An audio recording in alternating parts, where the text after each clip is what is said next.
Bonjour et bienvenue dans ce 4e épisode de Vlad du Zomblard, l'émission qui explore la face cachée du film de zombies. Et pour cette fois, je m'étais dit pourquoi pas revenir à un pays fort qui a produit une pelletée de films de zombies, l'Italie. Et oui, l'Italie, le pays de la pizza, des spaghettis ou encore de l'ossobuco. Vous avez déjà goûté l'ossobuco? C'est trop bon. Si aujourd'hui le cinéma de genre est presque inexistant là-bas, il fut un temps, notamment les années 80, cette époque dorée où de nombreux cinéastes exploitaient à outrance grâce à de nombreux succès. L'heroic fantasy dû à Conan, le post-apo avec Mad Max, les films érotiques aussi via Emmanuel et le film de zombies ne fait pas exception. Bah oui, le méga carton de Dawn of the Dead de Papy Romeo a forcément donné des idées et certains en ont profité pour exploiter le filon.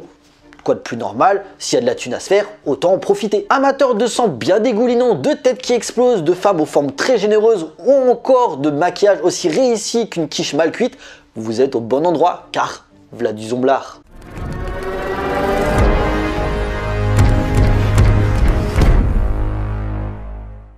Sorti en 1980, Nightmare City ou son titre original Incubo sulla città contaminata, mais je vais rester sur son titre français L'avion de l'apocalypse, c'est quand même mieux, est un film d'horreur.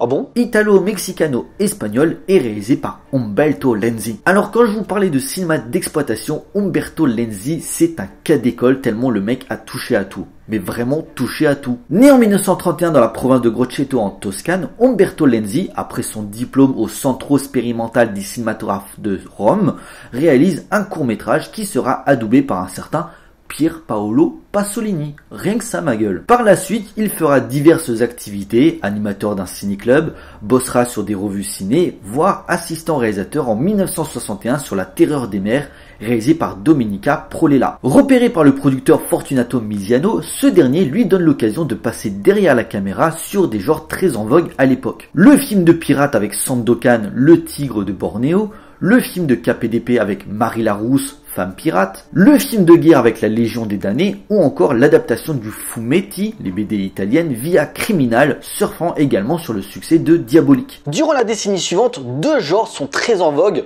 D'abord le poliziotesco, le néopolar italien dont il signera La rançon de la peur en 1974, un film très violent narrant l'ascension d'un criminel détraqué interprété par le grand Thomas Milan, et La mort en sursis en 1976, mixant policier et comédie avec aussi Thomas Milan, créant le personnage de Poubelle, dit l'ordure, et présent également dans deux autres films. Puis, bien sûr, le giallo, popularisé par Mario Bava et surtout Dario Argento.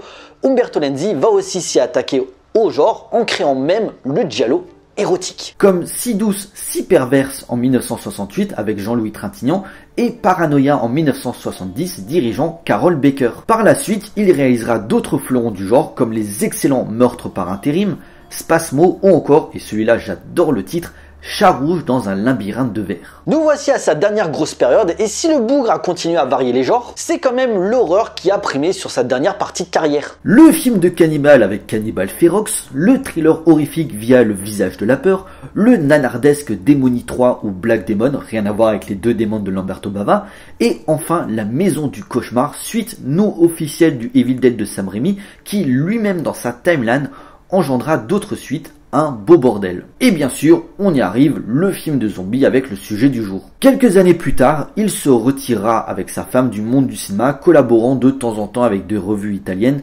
Il décédera à Rome en 2017. Véritable institution dans son pays, Umberto Lenzi a été qualifié comme une des figures marquantes du cinéma de genre transalpin, traitant avec plus ou moins de réussite n'importe quel sous-genre d'exploitation. Et si, comme nombreux de ses confrères, il a été très longtemps conspué, son travail commence petit à petit à être réévalué comme le film du jour très apprécié des amateurs. Le postulat de l'avion de l'apocalypse est très simple. Un avion militaire atterrit à l'aéroport d'une grande ville, en sorte des monstres presque invincibles assoiffés de chair fraîche et de sang humain. En cela, on suit un reporter qui tente de retrouver sa femme médecin alors que l'épidémie commence à envahir la ville. Bon, qu'on se le dise, si l'avion de l'apocalypse est apprécié par un certain Quentin Tarantino, c'est pas non plus une méga réussite de la trempe d'un l'au-delà ou de l'enfer des zombies de Papy Lucio Fulci. Mais pas non plus un niveau de nullité d'un virus cannibale mis en scène par ce bon vieux Bruno Mattei. Car Umberto Lenzi a beau avoir œuvré à peu près dans tous les genres, il a toujours essayé de tester autre chose, plutôt que de rester dans la continuité des codes,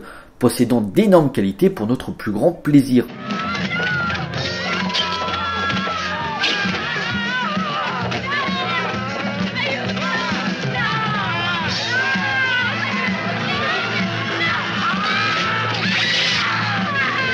Pleinement grotesque, Umberto Lenzi a malgré tout le talent nécessaire pour filmer correctement son histoire avec son rythme bien géré.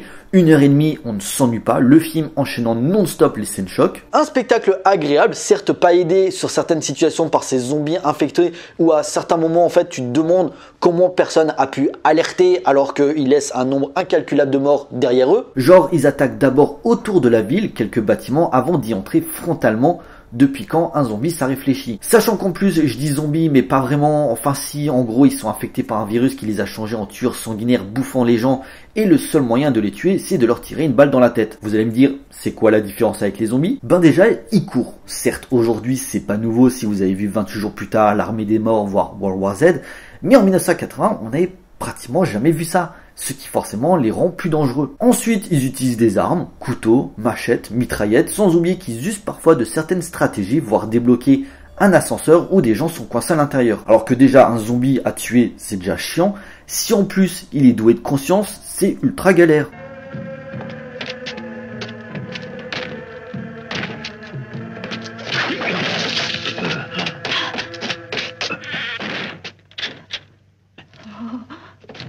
Accentué par un certain sadisme, l'avion de l'apocalypse est bien gore niveau mise à mort, on tranche dans le vif, on explose des têtes, sans oublier une mort bien trash visuellement dont n'aurait pas renié un certain Lucio Fulci. Vraiment, les fans de barbecue, vous en aurez pour votre argent.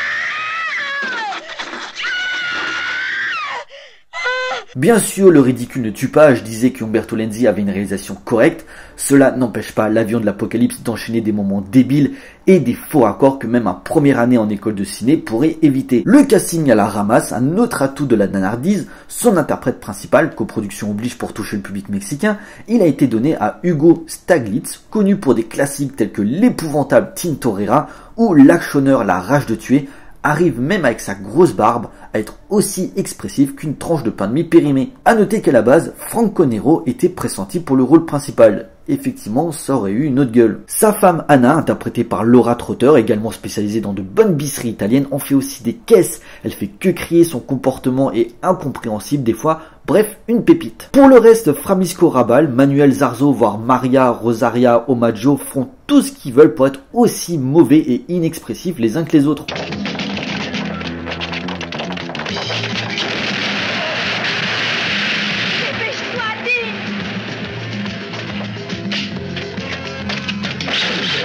Un enchaînement de défauts ou de qualités selon le point de vue pour en faire un nanar validé, mais un détail qui en fait sa plus grande force, les maquillages. Et là, c'est festival. Si niveau hémoglobine on est servi, mais alors le design des monstres, on dirait qu'ils ont été inspirés de certains plats pour les faire.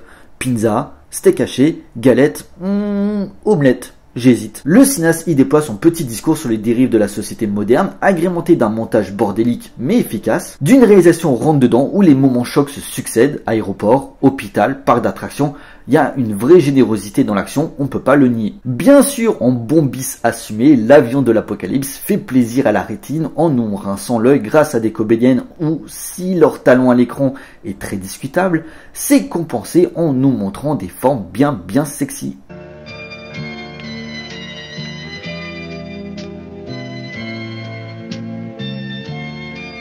Boops, boops, boops, boops, boops. Excusez-moi, je suis là pour vendre le film aussi. Un dérapage incontrôlé au charme bisseux évident, justifiant son déluge de séquences frénétiques et survoltées, accompagné par des dialogues d'une stupidité magistrale, c'est banger. Une zèderie ritale mauvaisement sympathique et improbable, pas le nanar haute compète, mais le savoir-faire indéniable rend le film d'Umberto Lenzi fort plaisant. Loin des ténors du genre, l'avion de l'apocalypse garde son lot de franches rigolades à travers ce grand spectacle bien sale et rythmé, un plaisir coupable assumé que je vous encourage à découvrir pour tout fan de films de zombies qui se respecte.